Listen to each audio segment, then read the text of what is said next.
ಗುರು ಶಿಷ್ಯರ ಸಂಭಾಷಣೆ. ಸ್ವಾಮಿ ಕೃಷ್ಣಾನಂದ. ಅಧ್ಯಾಯ 1. ಸರ್, ಮೌಲ್ಯಗಳ ಭ್ರಷ್ಟತೆಯು ಸಮಾಜದಲ್ಲಿ ಎಷ್ಟು ಆಳವಾಗಿದೆ ಎಂದರೆ ಅದು ಜನಜೀವನದ ಒಂದು ಭಾಗವಾಗಿ ಬಿಟ್ಟಿದೆ. ನೈತಿಕ ಜೀವನ ಮತ್ತು ಉತ್ತಮ ಭವಿಷ್ಯತ್ತಿನ ಸೂಚನೆಗಳೇ ಕಾಣುತ್ತಿಲ್ಲ. ಮುಂಬರುವ ಕಾಲವು ಖಂಡಿತವಾಗಿ ಉತ್ತಮವಾಗಿರುತ್ತದೆ. ಭ್ರಷ್ಟರಹಿತ ಸಮಾಜ ಇಷ್ಟರಲ್ಲೇ ನಿರ್ಮಾಣವಾಗಲಿದೆ. ಕೇವಲ ಬಯಕೆಗಳು ಬದಲಾವಣೆಗಳನ್ನು ತರಲಾರವು. ಅದು ಬಯಕೆ ಮಾತ್ರವಲ್ಲ, ಪ್ರಕೃತಿ ನಿಯಮ. ಮುಂಬರುವ ದಿನಗಳು ಭ್ರಷ್ಟಾಚಾರವನ್ನು, ಭ್ರಷ್ಟರನ್ನು ಹೊರಹಾಕುತ್ತವೆ. ವಿಶೇಷ ಶಕ್ತಿಯೊಂದು ಬಿಡುಗಡೆಯಾಗುತ್ತಿದೆ.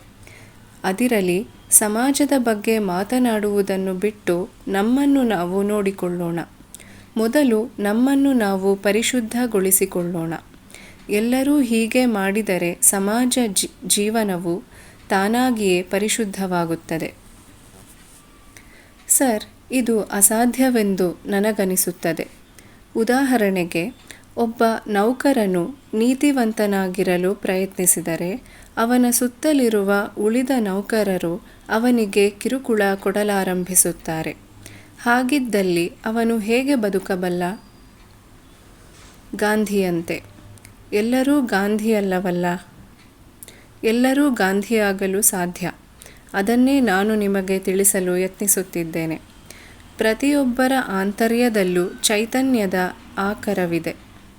ಅದನ್ನು ಹೊರತರಲು ನಿಮಗೆ ಸಾಧ್ಯವಾದರೆ, ಅದನ್ನು ಉಪಯೋಗಿಸಲು ನಿಮಗೆ ಸಾಧ್ಯವಾದರೆ, ಆಗ ನೀವೆಲ್ಲರೂ ಗಾಂಧಿಯಾಗಲು ಸಾಧ್ಯ.